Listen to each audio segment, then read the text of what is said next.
Assalamualaikum warahmatullahi wabarakatuh. Kami dari kelompok 4 akan mempresentasikan analisa SWOT dalam strategi pemasaran produk.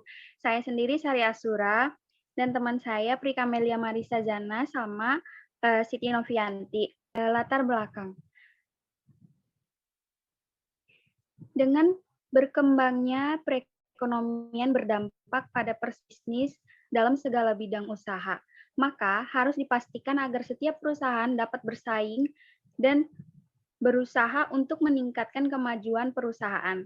Dalam memajukan perusahaan, para pengusaha harus berupaya merancang strategi dalam meningkatkan kualitas dan mutu perusahaannya. Salah satu strategi yang paling penting untuk dapat memajukan perusahaan ialah strategi dalam pemasaran produk. Dengan strategi pemasaran yang baik, dapat meningkatkan penjualan produk yang dibuat oleh perusahaan.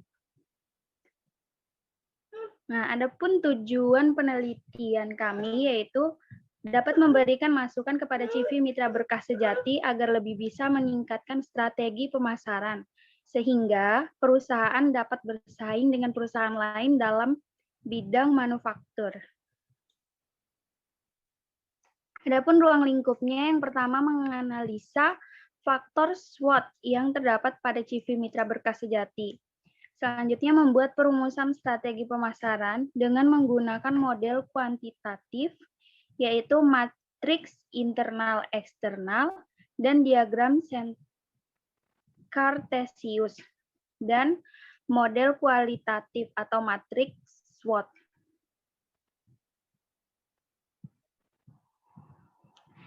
Selanjutnya ini adalah metode pengumpulan data. Yang pertama ada wawancara, yaitu melakukan suatu metode tanya-jawab dengan pegawai. Yang kedua ada metode observasi, yaitu melakukan pengamatan langsung. Ya, selanjutnya ada tugas dan peran. Yang pertama, Prika Melia berperan bertanggung jawab mengumpulkan referensi terkait, melakukan analisa terhadap data, pembuatan laporan, dan survei lokasi mitra. Yang kedua ada Sari Asura, tugasnya yaitu melakukan analisis terhadap data, pembuatan laporan, survei lokasi mitra. Yang ketiga ada saya sendiri, yaitu bertanggung jawab mengumpulkan referensi terkait, pembuatan laporan, dan survei lokasi mitra.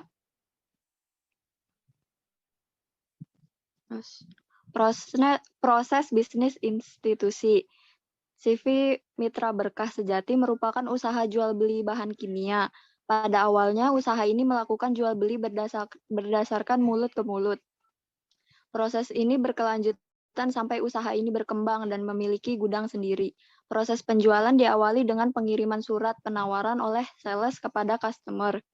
Penawaran yang dilakukan oleh pemilik berfungsi untuk menentukan harga jual dan jumlah barang yang akan dibeli. Jika terjadi kesepakatan, maka sales akan membuat purchase order atau PO untuk mencatat pesanan customer dan sebagai bukti pesanan customer. Setelah itu, pengiriman barang akan dimulai dilakukan setelah customer membayar sesuai dengan harga barang. Setelah pembayaran dilakukan, selanjutnya dibuatkan surat jalan untuk pengiriman barang yang dilakukan oleh staf gudang dengan melihat terlebih dahulu data barang, kopi nota penjualan, dan kopi PO. Sebelum dikirim, barang akan diperiksa kuantitas dan nama barang oleh staf gudang agar sesuai dengan pesanan. Kemudian ada analisa SWOT. Analisa SWOT adalah identifikasi berbagai masalah secara sistematis. Analisa SWOT mengatur kekuatan, kelemahan, peluang, dan ancaman utama Anda yang ke dalam daftar yang terorganisir dan biasanya disajikan oleh bilah kisi-kisi yang sederhana. Pertama ada strength, yaitu memiliki kualitas pelayanan yang baik, menyediakan berbagai macam bahan kimia yang berkualitas, pengantaran barang langsung ke pelanggan tanpa pihak kedua sehingga dapat meminimalisir biaya. Yang keempat ada harga yang ditawarkan lebih murah karena barang diproduksi sendiri. Yang kelima, barang yang dijual berkualitas. Kemudian weakness-nya atau kelemahannya, yang pertama ada pelayanan tidak 24 jam, minimnya pengetahuan staf di bagian tertentu. Yang ketiga, pemasaran kurang maksimal. Dan yang terakhir ada sebagian besar pesanan didapat dari pihak kedua yang berefek harga menjadi lebih mahal.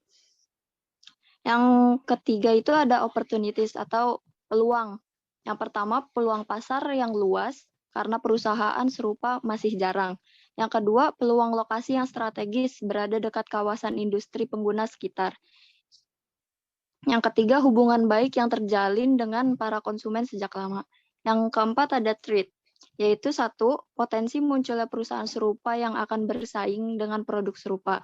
Yang kedua, kondisi perekonomian berubah-ubah. Ketiga, promosi yang gencar dari para pesaing. Yang terakhir adalah harga yang ditawarkan perusahaan lain sangat bersaing. Yang selanjutnya itu ada solusi permasalahan. Setelah melakukan riset untuk merumuskan strategi, dapat menggunakan model-model sebagai berikut. Yang pertama, matriks internal, yaitu untuk menghitung bobot kekuatan dan kelemahan suatu perusahaan. Yang kedua, ada matriks eksternal, untuk menghitung peluang dan ancaman pada perusahaan agar perusahaan dapat menentukan kebijakan yang akan dilakukan. Yang ketiga, diagram Kartesius untuk menegaskan dalam perhitungan strategi. Dan yang terakhir ada matriks SWOT, alat pencocokan yang digunakan untuk membantu dalam mengembangkan strategi. Oke, selanjutnya saya akan membahas tentang bobot dan rating dalam menentukan faktor matriks internal dan eksternal. Bobot itu untuk matriks eksternal ditentukan berdasarkan pengaruh faktor strategis posisinya. Sedangkan untuk matriks eksternal ditentukan berdasarkan kemungkinan pemberian dampak faktor strategis. Nah, selanjutnya itu ada rating. Rating ditentukan berdasarkan besarnya pengaruh faktor strategis terhadap kondisi dirinya. Nah, di sini dapat dilihat bobot ditentukan sebagai berikut. Bobot dibagi menjadi 4, yaitu ada yang 0,20, 0,15, 0,10, dan 0,05. Keterangannya untuk 0,20 itu sangat kuat, 0,15 itu di atas rata-rata, dan 0,10 itu rata-rata, dan sedangkan 0,05 itu di bawah rata-rata. Selanjutnya ada rating. Rating juga dibagi menjadi 4. Bagiannya itu ada 4, 3, 2, 1. Nah, selanjutnya matriks internal. Nih, matriks internal itu mencakup faktor kekuatan dan faktor kelemahan. Dapat dilihat di sini, faktor kekuatan yang pertama memiliki kualitas pelayanan yang baik, memiliki bobot 10 dan rating 2. Yang kedua itu ada menyediakan berbagai macam bahan kimia dengan berkualitas tinggi, memiliki bobot 20, yang bisa dibilang sangat di atas rata-rata atau sangat baik, dan memiliki rating 2. Yang ketiga itu ada pengantaran barang langsung ke pelanggan tanpa pihak kedua sehingga dapat meminimalisir biaya. Memiliki bobot 20 dan rating 3. Yang keempat itu harga yang ditawarkan lebih murah karena barang diproduksi sendiri, memiliki rating 0,15, memiliki bobot 0,15 dan rating 2. Selanjutnya ada barang yang dijual berkualitas tinggi, memiliki bobot 0,10 dan rating 3. Nah, dan ini adalah papan skor. Papan skor ditentukan atau dihasilkan dari bobot dikali dengan rating. Nah, selanjutnya jumlah atau keseluruhannya di total akan menjadi total skor. Selanjutnya ada faktor internal atau faktor internal kelemahan. Yang pertama itu pelayanan tidak 24 jam. Yang kedua itu minimalnya pengetahuan staf di bagian tertentu. Yang ketiga itu pemasaran kurang maksimal. Yang keempat itu sebagai besar pemesanan didapat dari pihak kedua yang berefek harga mahal. Nah, pada matriks internal ini memiliki kesimpulan bahwa faktor kekuatan dari perusahaan lebih besar daripada kelemahan perusahaan, di mana faktor kekuatan memiliki total skor 1,80, sedangkan kelemahan memiliki total skor 0,75. Selanjutnya ada matriks eksternal. Sama penghitungannya seperti matriks eksternal. Dan kesimpulan yang didapatkan pada matriks eksternal itu, peluang dari perusahaan lebih besar daripada ancaman. Karena total skor peluang itu 2,00. Karena total skor peluang itu 2,00. Sedangkan total skor ancaman itu 0,70. Selanjutnya saya membahas tentang diagram Kartesius. Yang pertama itu koordinat analisis internal pada sumbu Y. Analisis internal itu tadi mencakup kekuatan dan kelemahan.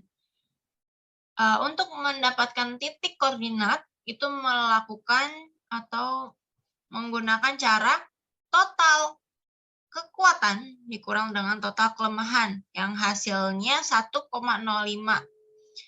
Yang kedua itu ada koordinat analisis eksternal pada sumbu Y. Eksternal itu mencakup peluang dan ancaman.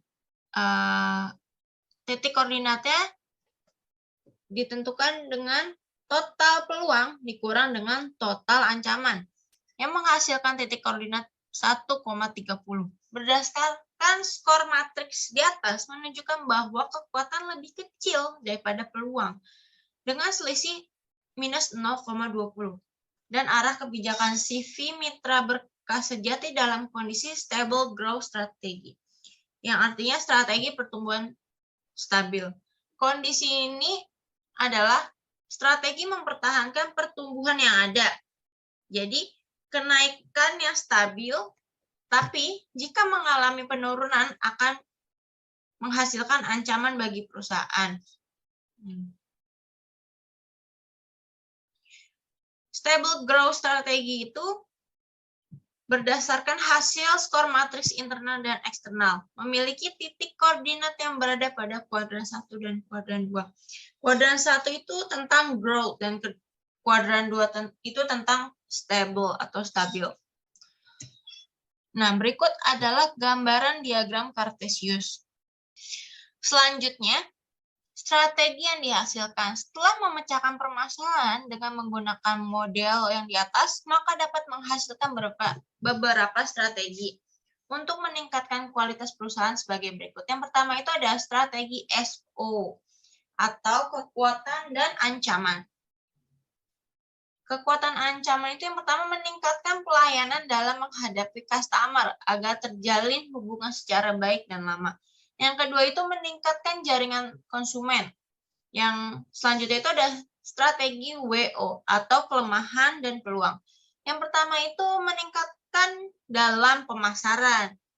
Nah, selanjutnya itu meningkatkan kualitas para staf dalam penjualan. Kita harus menggunakan sales yang baik untuk meningkatkan penjualan kita. Karena dengan sales yang baik, pemasarannya baik,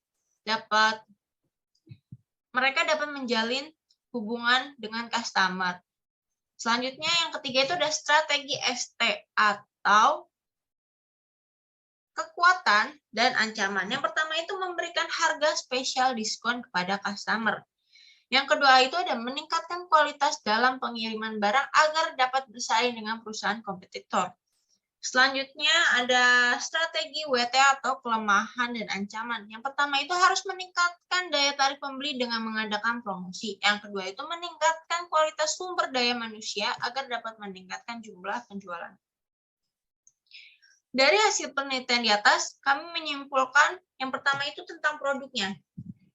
PT atau CV Mitra Berkah Sejati itu harus mengembangkan lagi produk dan jenis-jenis bahan kimia yang sudah ada agar dapat bersaing dengan produk pesaing, serta meningkatkan kualitas dari bahan yang digunakan untuk memproduksi barang yang dijual. Dengan meningkatkan kualitas produk, maka dapat memuaskan konsumen. Selanjutnya dalam segi pemasaran, CV Mitra Berkah Sejati harus memperluas daerah promosi produk yang efektif dan tepat sasaran, agar banyak yang lebih kenal dengan perusahaan dan banyak yang semakin yakin dengan produk yang kita jual. Serta harus meningkatkan pemasaran melalui media sosial dan membangun website agar memudahkan pemasaran serta meningkatkan penjualan. Pada CV Mitra Berkah Sejati ini belum memiliki website. Jadi pemasarannya hanya melalui door to door atau dari perusahaan ke perusahaan. Sekian dari saya, presentasi dari kami. Kurang lebihnya mohon maaf yang sebesar-besarnya. Assalamualaikum warahmatullahi wabarakatuh.